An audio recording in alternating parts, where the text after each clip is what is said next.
Welcome back. For now, I'm calling it Making It Simple with Mark and Amanda.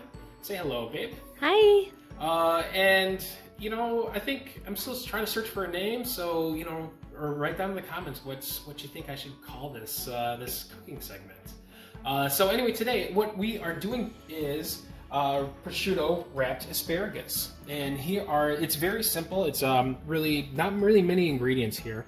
We got olive oil. We got the asparagus, lemon, which is actually for a little bit afterwards, and the star of our show, prosciutto. So, if you can't find prosciutto, you could use serrano, which is the Spanish version of it, or even bacon. You can't really go wrong with bacon. So let's get started in cooking. So first, as you can see, I have my asparagus here. Stored in a cup. Why do you store it in a cup?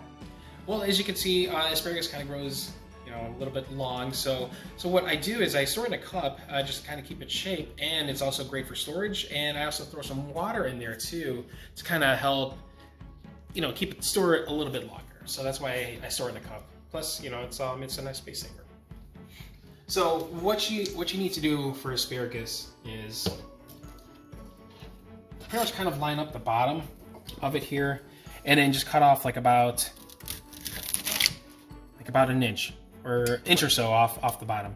The reason for that is it just gets very woody, and it's not really good to eat. So after that, you got your asparagus all done here, and what you need to do is grab a little slice of the prosciutto and just do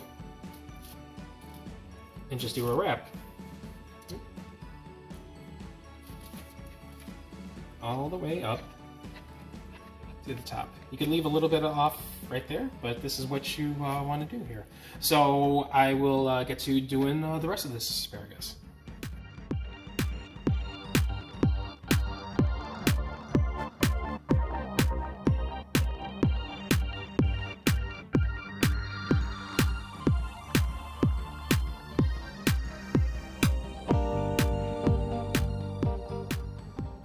We're back. As you can see here, we have put the asparagus on a baking sheet lined with a silpat.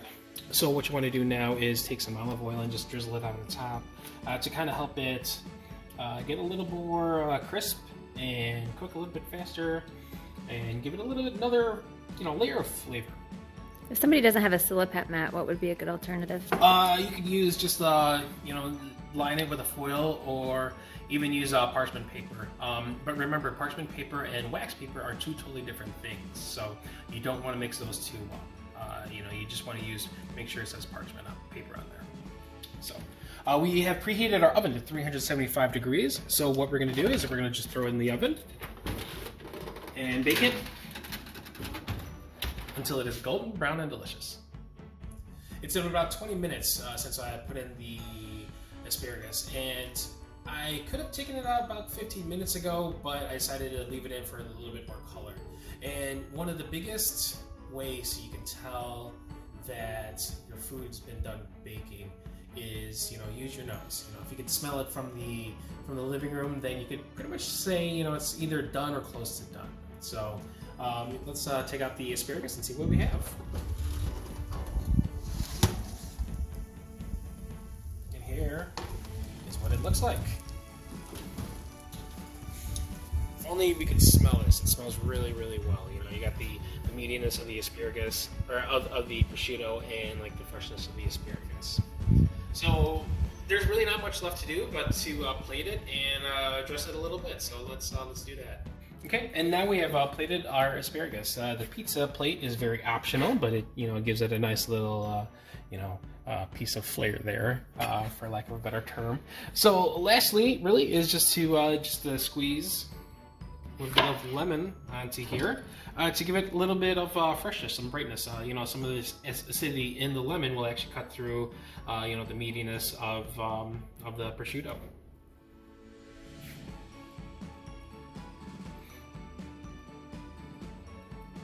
And baby, you said you had some questions about seasoning after that too?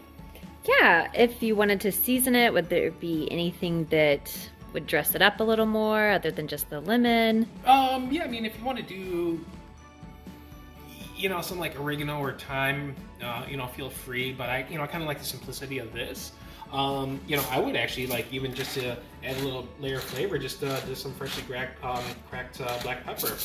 I wouldn't use any salt though, as the prosciutto is naturally salty as it is. So there you go. It is the prosciutto wrapped asparagus.